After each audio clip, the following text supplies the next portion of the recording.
Bienvenidos. No olviden suscribirse a este canal. En él podrán encontrar listas de reproducción de programación para niños, animación digital, efectos visuales, videojuegos en 2D, videojuegos en 3D, control de procesos industriales, control de escenarios, control de animatronics, pensamiento lógico, programación para Arduino, programación en Visual C#, álgebra superior, álgebra lineal, pero como para niños, facilísima, seguridad de redes, sistemas operativos, metodología de la investigación, configuración de computadoras y mucho más. Bienvenidos.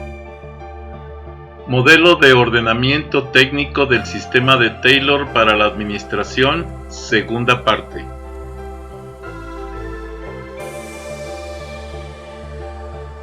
Muy bien. Con respecto a los pasos de la planeación, tenemos lo que es la atención a las oportunidades, el análisis preliminar de posibles oportunidades futuras y vamos a advertirlas claramente y totalmente, identificando su posición a la luz de su fortaleza y debilidad. Esta atención a las oportunidades se desprende de lo que conocemos como análisis FODA. El establecimiento de objetivos. En estos se especifican los resultados a esperar y se indican los puntos terminales de lo que debe hacerse. Estos deben ser definidos para largo plazo y incluso también para corto plazo. O sea, no nada más para plazos largos, sino también para cortos plazos. Una institución no puede llegar a un largo plazo si antes no cumple las metas o propósitos de un corto plazo. Esto nos debe de quedar claro.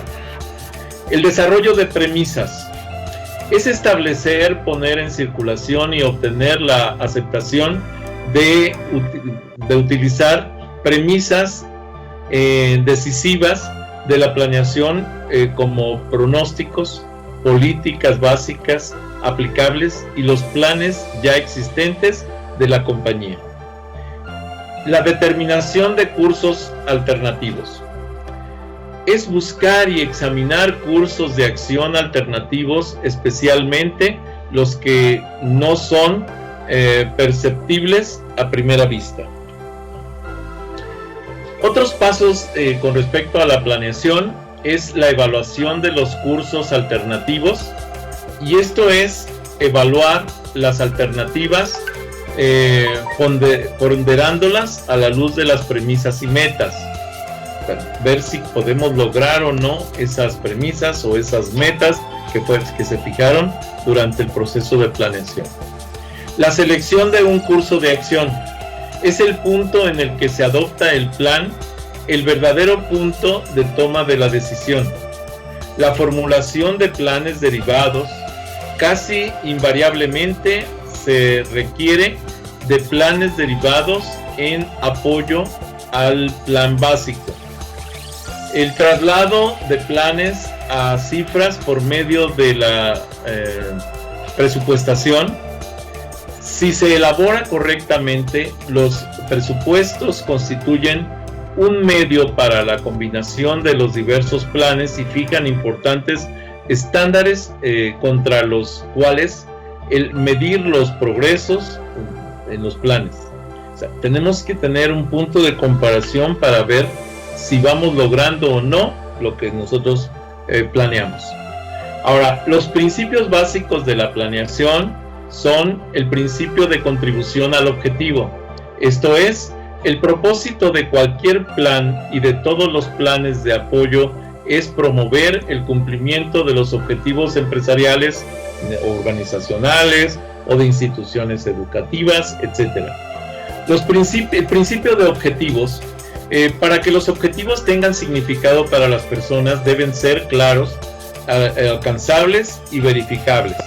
Si nosotros planteamos objetivos que no podemos medir, pues no sabemos si fueron alcanzados o no. Los principios de premisas de la planeación. La planeación precede lógicamente a todas las demás funciones administrativas. Cuanto mejor comprendan los individuos encargados de la planeación Las premisas de planeación, y cuanto mayor acuerdo alcancen sobre el empleo de premisas de planeación congruentes, tanto más coordinará, o más bien, sí, cuanto más coordinada será la planeación de una empresa. Con respecto a otros principios que también debemos de considerar, son precisamente los principios de eficiencia de los planes. La eficiencia de un plan se mide según sus contribuciones al propósito y objetivos en comparación con los costos requeridos para formularlo y operarlo, y con las consecuencias no buscadas. Otro principio es el principio de la estructura de estrategias y políticas. Cuanto mejor se comprendan e instrumenten las prácticas, estrategias y políticas, tanto más consistente y eficaz será la estructura de los planes empresariales. Muy bien. Un principio más es el factor limitante. Entre más precisa sea la selección de las alternativas y la identificación y resolución de las partes de los individuos de los factores limitantes o decisivos para el cumplimiento de las metas deseadas, podrán seleccionar más fácil y atinadamente la alternativa más favorable. Y un principio más es el principio de compromiso. La planeación lógica de cubrir el periodo futuro necesario para prever lo mejor posible. La media es una medida que mediante una serie de acciones, el cumplimiento de los compromisos implicados por una decisión tomada en el presente. Esta parte del compromiso nos lleva a ese factor humano que nos permite llegar al objetivo planteado. La flexibilidad. La flexibilidad es que los planes reducen el riesgo de incurrir en pérdidas a causa de hechos inesperados, a pesar de lo cual el costo de la flexibilidad debe ponderarse en relación con sus ventajas. Otro es el cambio de ruta. Entre mayor sea el compromiso de los individuos con un trayecto futuro por efecto de las decisiones de planeación, será más importante la revisión periódica de hechos y expectativas y la reelaboración de planes, tanto como sea necesario para mantener el curso hacia la meta deseada. Vamos ahora a la organización. Otro de los factores o de las fases del proceso administrativo es la organización. Aquí tenemos solo dos componentes. Uno son los tipos de organización y los otros son los principios de la organización. Con respecto a los tipos de organización, pues tenemos las organizaciones formales, que es la estructura intencional de funciones de una empresa formalmente organizada. Tal vez debe ser flexible y dar lugar a discrecionalidad. La ventajosa utilización del talento creativo y reconocimiento de los gustos y capacidades individuales en las organizaciones más formales. No puede depender una empresa de los gustos de una persona, que quede claro.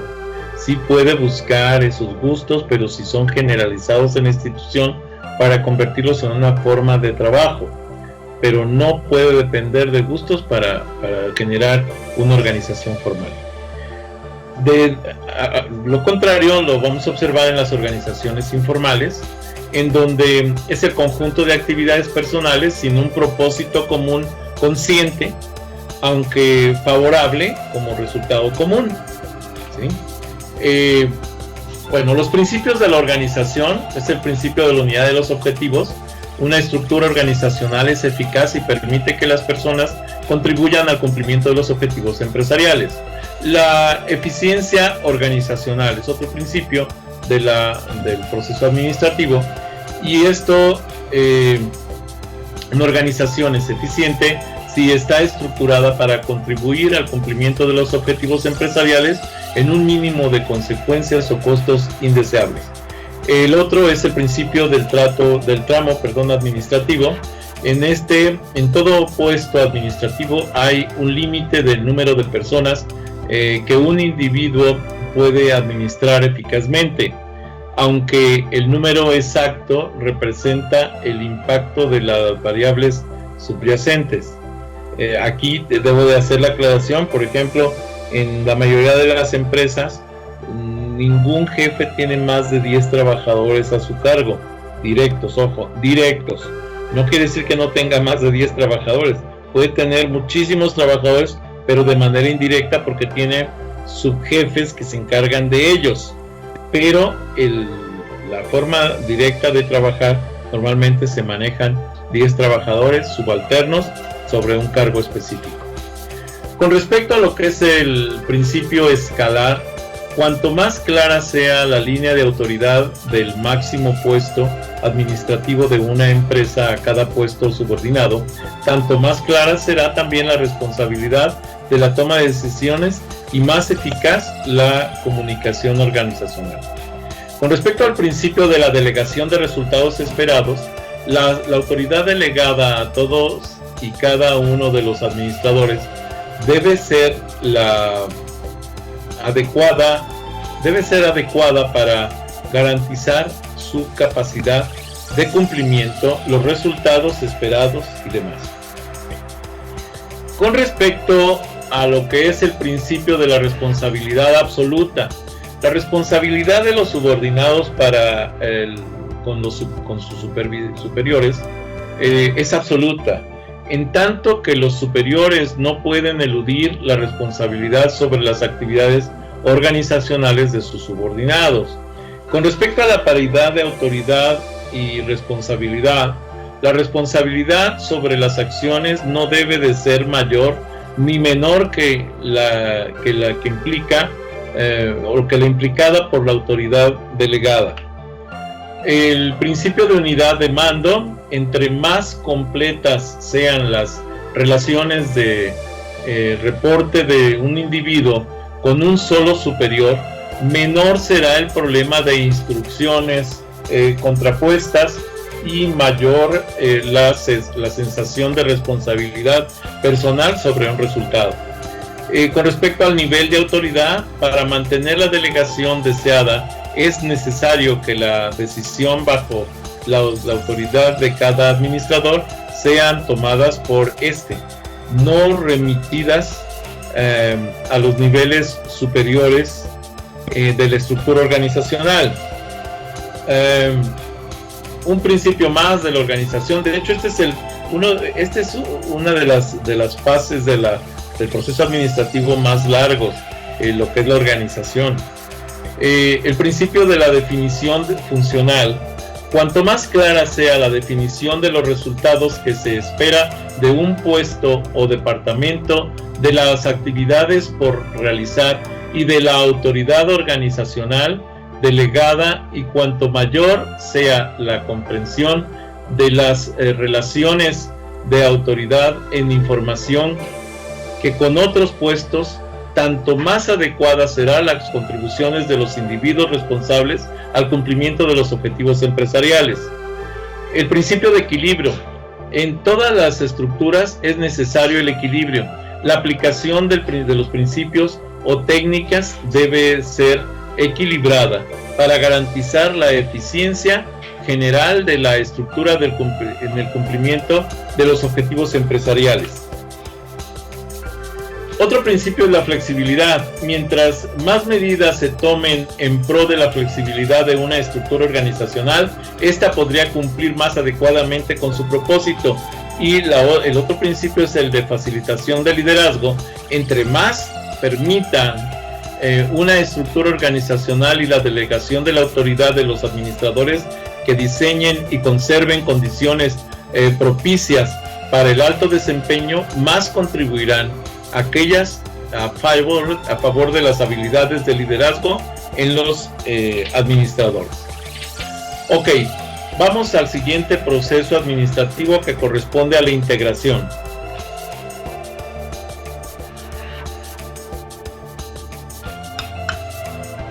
La integración está compuesta solo por dos estructuras: los factores que influyen a la integración del personal y los principios básicos de la integración. Los factores que influyen en la integración del personal toman en cuenta, por ejemplo, el ambiente externo, que son los factores impuestos por las condiciones externas que influyen en la integración del personal en diversos grados. Estas influencias pueden agruparse en restricciones u oportunidades educativas, socioculturales, político-legales y económicas. El ambiente interno está compuesto por la ocupación de puestos administrativos con personal dentro de la empresa, del exterior, la determinación de la responsabilidad sobre la integración del personal y el reconocimiento de contar con el apoyo de la alta dirección para vencer la resistencia al cambio. Los principios de objetivo de la integración del personal. El objetivo de la función administrativa de la integración del personal es garantizar que las funciones organizacionales sean desempeñadas por el personal. Y otro principio de integración del personal, precisamente como tal, y en cuanto más claras sean las definiciones de las funciones organizacionales y sus requerimientos humanos, cuanto mejor será las técnicas que se emplean para la evaluación y la capacitación de los administradores, y esto se va a reflejar en una mayor calidad administrativa de una empresa. Con respecto a lo que es la definición del puesto, entre más precisa sea la identificación de los resultados que se espera en los administradores, mayor será el número de dimensiones de sus puestos que puedan definir. El principio de evaluación de los administradores nos dice que mientras más clara sea la identificación de los objetivos verificables y actividades administrativas requeridas, más precisa podrá ser la evaluación de los administradores con base en sus criterios. El principio de competencia abierta nos maneja que cuanto mayor sea el compromiso de una empresa con el seguimiento, con el aseguramiento más bien, de la administración de calidad, más adelante las competencias abiertas de todos los candidatos y puestos administrativos. Y vamos, a todas las instituciones les conviene una competencia abierta. Con respecto al principio de la capacitación y desarrollo de los administradores, cuanto mayor sea la integración de la capacitación y desarrollo de los administradores al proceso administrativo y a los objetivos de la empresa, más eficaces serán los programas y actividades de la misma. Con respecto a lo que es el principio del objetivo de la capacitación, entre más precisa sea la formulación de los objetivos de capacitación, más posibilidades habrá de cumplirlos. Esto es claro en todos los ámbitos, Siempre que tenemos un objetivo específico, un objetivo bien planteado, un objetivo preciso, es más fácil lograrlo. El principio de desarrollo permanente. Mientras mayor sea el compromiso de una empresa con la excelencia administrativa, más exigirá de sus administradores la práctica del autodesarrollo permanente. Muy bien, vamos a lo que es la fase del proceso administrativo, conocido como dirección. Este está dividido en tres partes fundamentales, que son los factores humanos en la administración, la motivación, ojo con esta parte, la motivación, y los principios básicos de la dirección. Bueno, vamos ahora a lo que es el factor humano de la administración, y se dice que el factor humano de las administraciones o de la administración tiene un papel de multiplicidad. Esto es, puede generar muchos roles dentro de la misma. Los individuos son mucho más que un número de factor de producción en los planes administrativos. Las personas promedias no existen. Los individuos actúan en diferentes papeles, pero al mismo tiempo cada uno de ellos es diferente.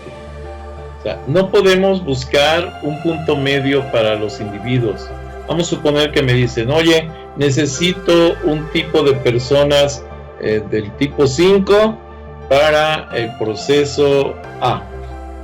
¿Y cuántas ocupas? No, pues tengo 10 líneas de proceso, necesito 10 personas de ese tipo. No vamos a encontrar 10 personas con el mismo molde. Todas son diferentes y cada una de ellas va a tener una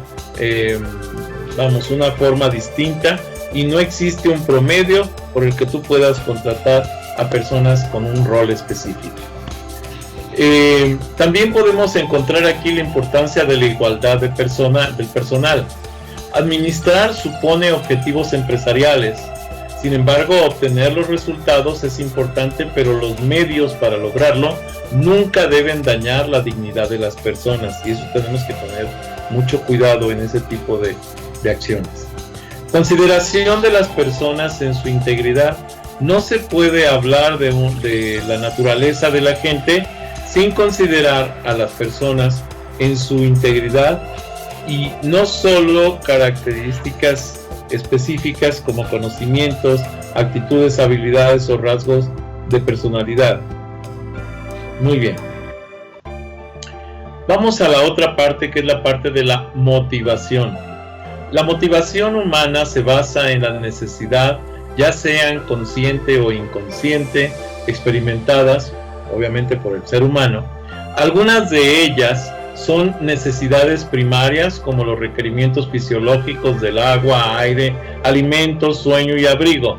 Otras pueden considerarse secundarias, como la autoestima, el estatus, la asociación con los demás y la afirmación personal. Naturalmente, estas necesidades varían de intensidad y en el transcurso del tiempo entre diferentes individuos. La motivación es un término genérico que se aplica a una serie de impulsos, deseos, necesidades, anhelos y fuerzas similares. De hecho, la motivación nos permite cumplir con objetivos y hacer ver que esos objetivos no son tan difíciles de alcanzar. Si estamos motivados, vamos a lograrlos. Si no estamos motivados, va a ser difícil que lleguemos a un objetivo en particular.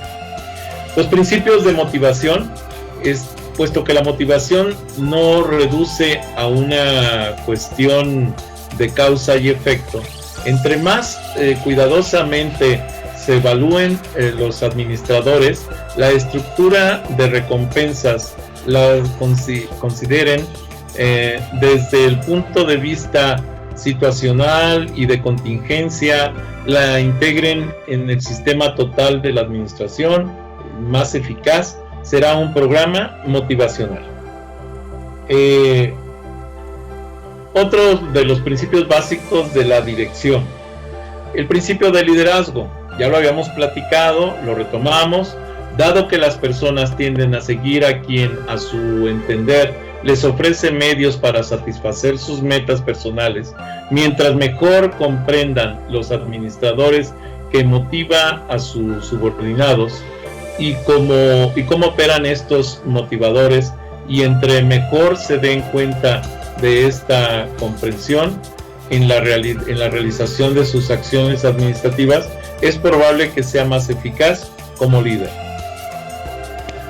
Otro principio es el principio de claridad de la comunicación. La comunicación tiene que ser clara cuando se le expresa en un lenguaje y se le transmite de tal manera que pueda ser comprendida por el receptor. Un principio de integridad de la comunicación: cuanto mayor sea la integridad y la consistencia de los mensajes escritos, orales y no verbales, así como de la conducta moral del emisor, tanto mayor será la aceptación del mensaje del receptor.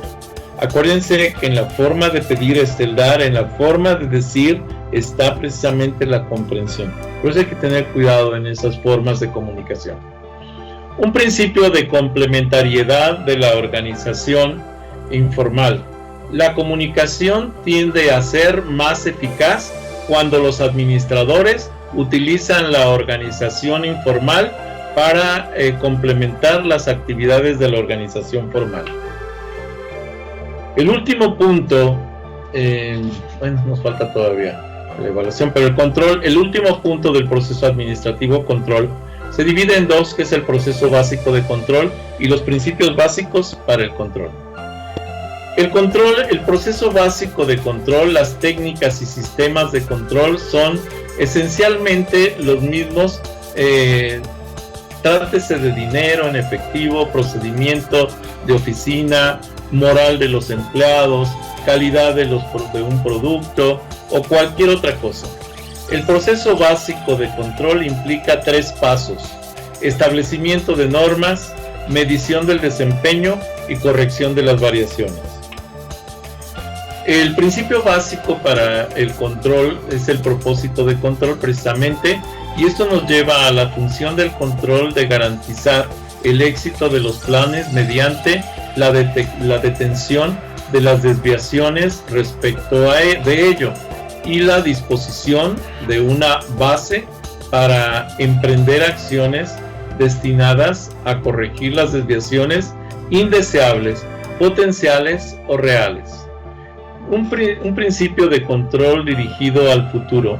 A causa de los rezagos en el sistema total de control, cuanto más se base un sistema de control en la corrección anticipante o de manera anticipada, en lugar de en la simple retroalimentación de información o corrección de algo que ya ocurrió, mayores oportunidades tendrán los administradores para percibir antes de que ocurran desviaciones indeseables respecto a los planes y para emprender a tiempo acciones destinadas a prevenirlas. Principio de la responsabilidad de control. La responsabilidad básica sobre los ejercicios del control recae en el administrador recargado del desempeño de los planes particulares y implicados. Otro principio es la eficiencia de los controles. Las técnicas y métodos de control son eficientes y sirven para detectar y aclarar la naturaleza y causa de las desviaciones respecto de los planes con un mínimo de costo u otras consecuencias inesperadas. Otro principio es de control preventivo. Cuanto mayor sea la calidad de la administración del sistema administrativo, menos necesidad habrá de controles directos. Otro principio es el reflejo de planes. Mientras más claros, completos e integrados sean los planes y mejor sea el diseño de los controles, a fin de que sea reflejo de esos planes, más eficazmente responderán los controles a las necesidades de los administradores.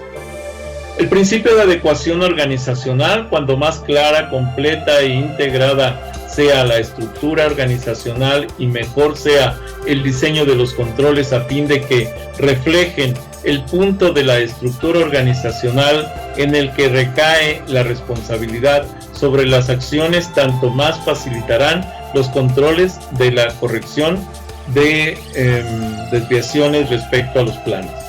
Y el principio de la individualización de los controles: entre más comprensible sea las técnicas e información de control para los administradores en lo individual, o sea, si nos subdividimos esos controles que deben utilizarlas, más se les usará y más resultará en un control eficaz.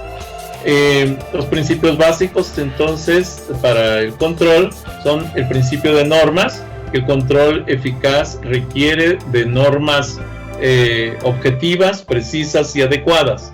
El principio de control de puntos críticos: esto nos lleva a lo que es el control eficaz que implica especial atención a los factores críticos para la evaluación del desempeño con base en los planes. Y los principios de excepción, que mientras más concentren los administradores sus esfuerzos de control en excepciones significativas, más eficientes serán los resultados de su control. Con respecto al principio de la flexibilidad de los controles, para que los controles sigan siendo eficaces a pesar de fallas o de cambios previstos de planes, y se requiere flexibilidad en el diseño. Y el principio de acción nos indica que el control solo se justifica si la desviación respecto a los planes que son corregidas mediante una planeación, organización e integración de personal y direcciones adecuadas. Esto es lo que corresponde al proceso administrativo, y hasta aquí esta presentación. Bien, les pido de favor que, si no están suscritos, se suscriban a este canal, que me den un like a los videos que les agraden, que les den la campanita para que puedan avisarles cuando suba más videos, y si es posible que compartan este canal con sus redes sociales, con sus amigos, conocidos. Recuerden que pueden seguirme en Facebook, pueden seguirme en propio Facebook con las páginas Videoteca Valencia TICS para principiantes, Twitter, Tumblr, Pinterest, G5, LinkedIn. Los links de estas conexiones de estas redes sociales se los dejo en la descripción del video. Gracias por haber visto este video.